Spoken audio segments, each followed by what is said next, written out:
working with art-based learning, one of the things that has a really important role is the object, and an object that is a speaking object, so an object that speaks for itself.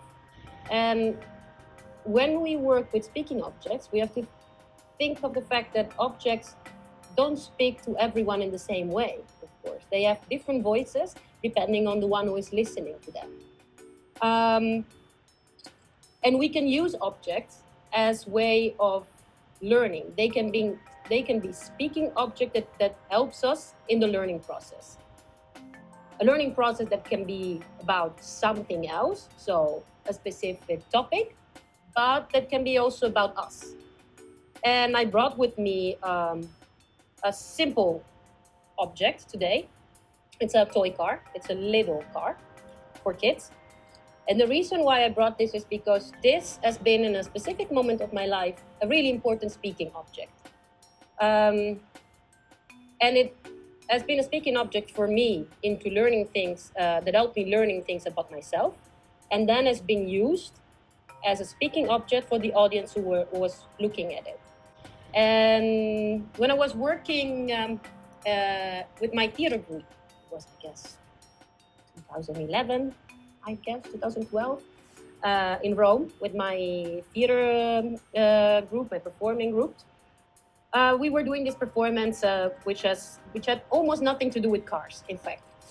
But at some point, in order to start working with objects, the two directors put different objects under a sheet, a white sheet, so we couldn't see them.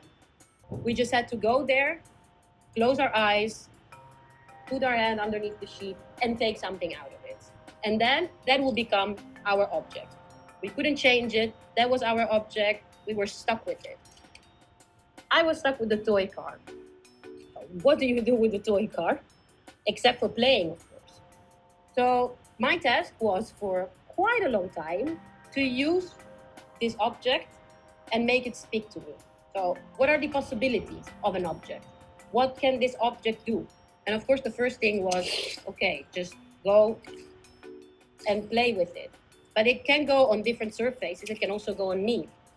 How does my body react to a toy car on my shoulder, for example? What happens when my fellow actors do the same with other cars? What happens when they throw the car at me? What happens to my body? What happens to myself? But at the same time, what does this object become?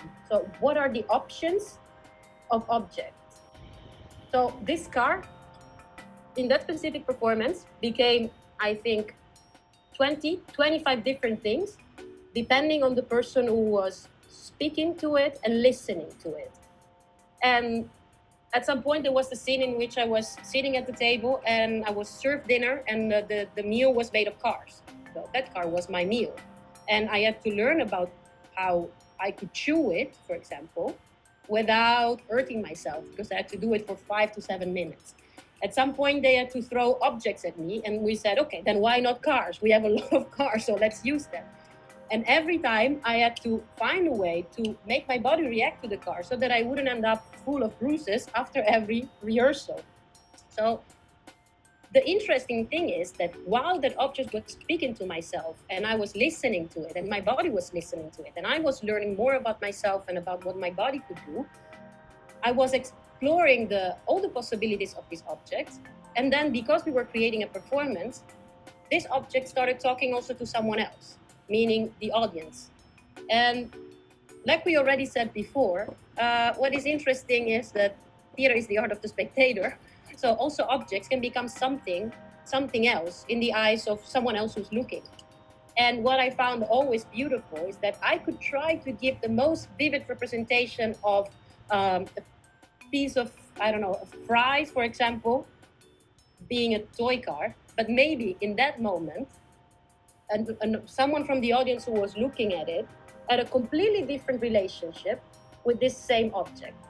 So in a process of learning is that to work in relation to an object, what makes it quite special is that an object is never just only one. every learning process is unique, and there's not one learning process that is the same as the other.